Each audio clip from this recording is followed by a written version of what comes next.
What's up, Epic Army? This is Blister coming at you with another classic WoW video. Today, I wanted to talk about something that was a very hot topic coming out of BlizzCon, but I now feel that it's been long enough where we can talk about this with at least some logic. That topic is sharding. One of the biggest concerns for players leading up to the release of Classic is how Blizzard will use sharding. I would say for the majority of players, they have been crying out for no sharding in Classic. This is because the demo implemented sharding to try and let a mass amount of people play the game all at the same time seamlessly. It didn't take long for the concerns to reach the forums, and this is what community manager Lore had to say about the situation. As you've noticed, the Classic demo does have realm sharding. This is to let as many people as possible experience it without technical issues such as server capacity or spawn density getting in the way. Longer term, we know how crucial it is to the Classic experience for you to see your friends when you walk into Stormwind or when you're helping them on a quest you've already completed.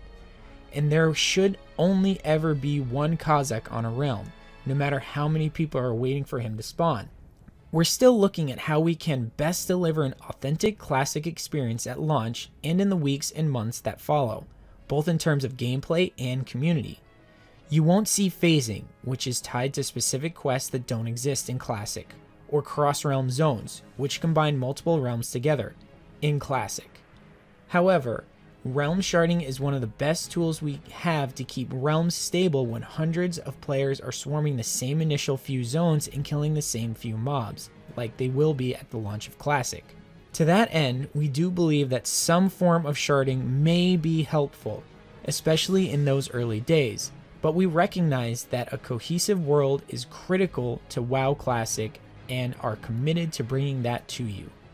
And then during the Classic WoW Q&A, we had a question that was asking Blizzard how they plan on handling server populations of both high and low pop realms if they're not going to use sharding. Let's talk about server population. Go ahead. Yeah, all right. With CRZ and phasing off the table for Classic WoW, how will you address server population concerns in Classic, both with caps and possibly with low pop realms? Okay, so for some folks who've been jumping into the Classic demo, you may have noticed that if you jump in with your friend, you're not necessarily always seeing them, each other in the same version of the Barrens right now. That is sharding. There has been a lot of concern and discussion expressed around it on the internet. We understand. So first off, the demo is kind of a special case, right? Because it's not an organic world where everyone is spread out. It's literally every single character using a template being created in the exact same point in the world in Barrens or Westfall. We leverage that tech to make the demo experience run more smoothly. Now that said, we recognize that launching WoW Classic poses a couple of unique challenges.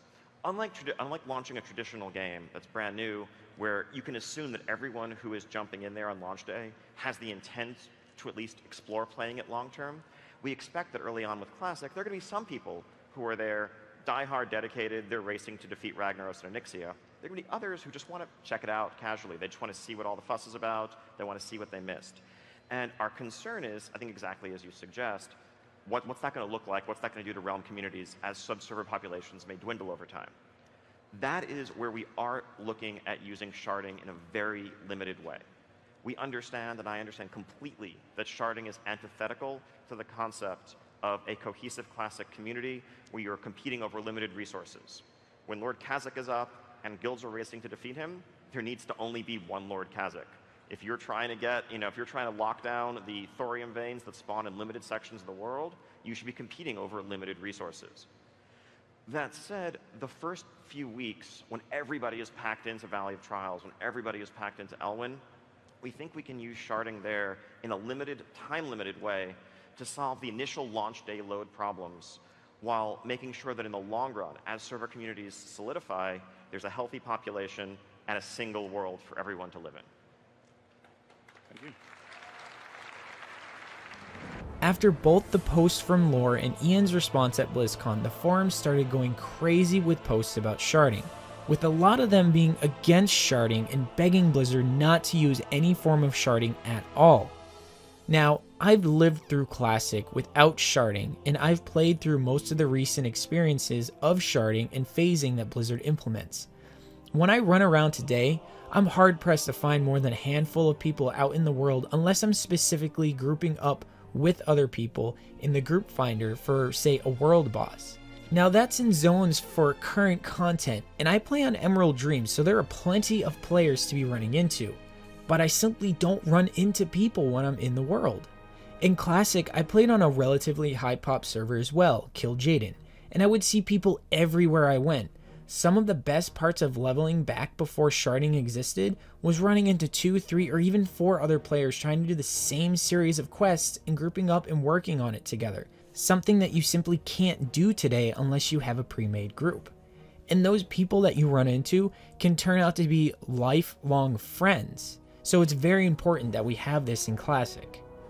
All of that being said, I do understand why Blizzard would be so worried specifically at the launch of Classic.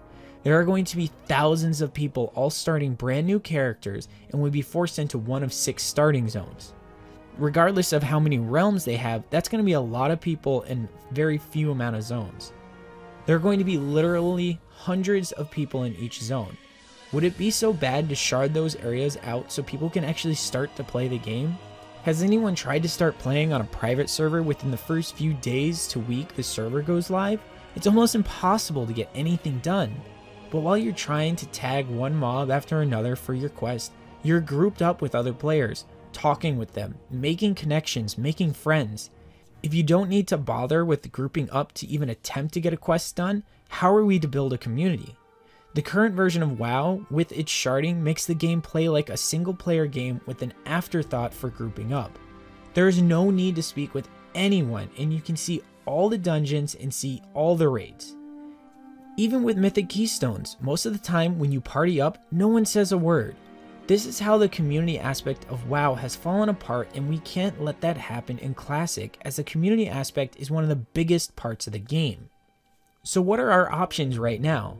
Well, as you heard from Lore and Ian, Blizzard wants to use sharding in a limited fashion when Classic is launched, so that would be option 1. Option 2 would be no sharding at all. But what about other options? What about just a server cap? I've had to wait upwards of 20 to 30 minutes just to log on to a character's select screen on my old servers.